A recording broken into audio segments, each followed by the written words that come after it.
La hice una frase primero de Emily Dickinson que dice: para viajar lejos no existe mejor nave que un libro. ¿Estás de acuerdo con esa afirmación?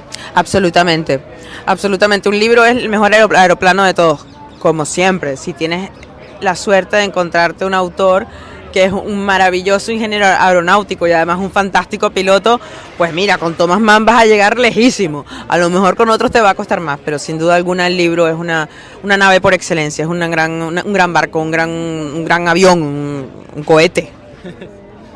¿Cree que la lectura es necesaria para conseguir una sociedad más libre?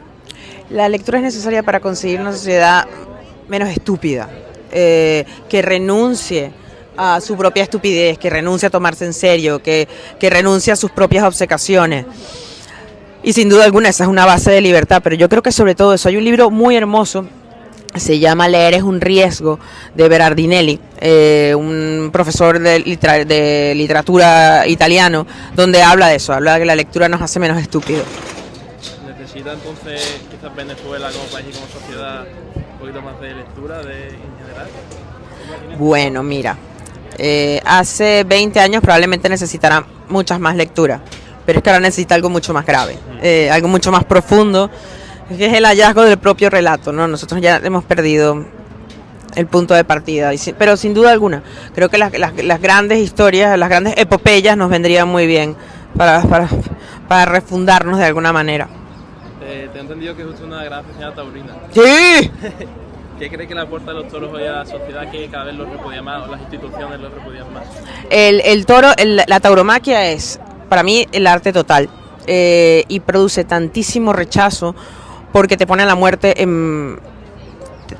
enfrente, y de hecho hasta la propia plaza la sombra le va ganando espacio al sol, ¿no? Es decir, la muerte va avanzando y la propia noción de nuestra caducidad y de que vamos a morir es aterrador, suele ser aterrador. Eso explica en buena medida que los toros generen un rechazo tan fuerte, entre muchas otras cosas.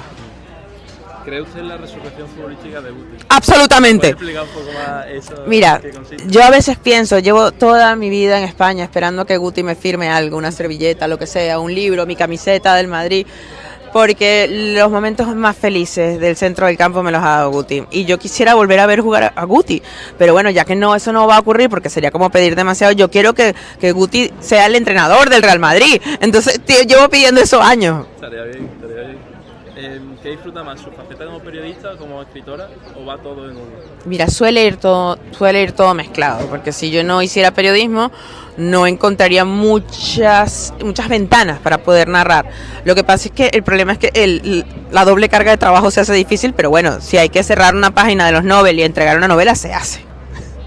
Su novela, La hija de la española, la impulsó.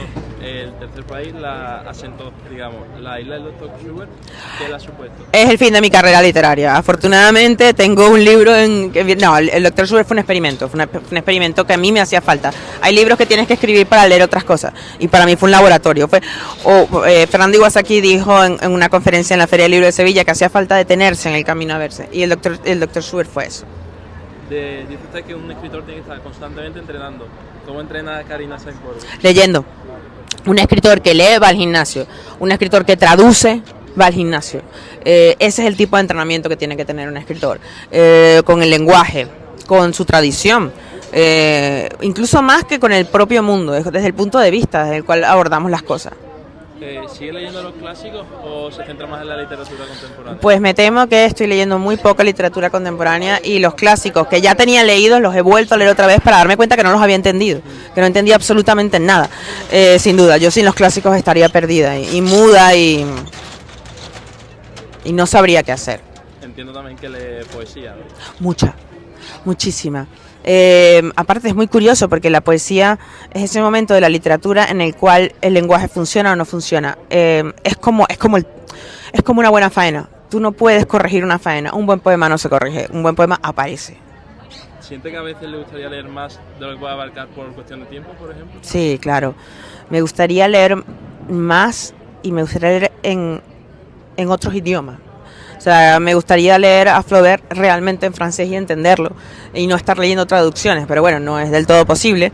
Pero sin duda alguna me gustaría. Hay muchos libros que he podido volver a leer con respecto a cuando los leí, y me resulta impresionante, ¿no? La persona que leyó Cien años de soledad no entendió un carrizo cuando lo leí con 16, y a los 40 entiendo o veo otras cosas.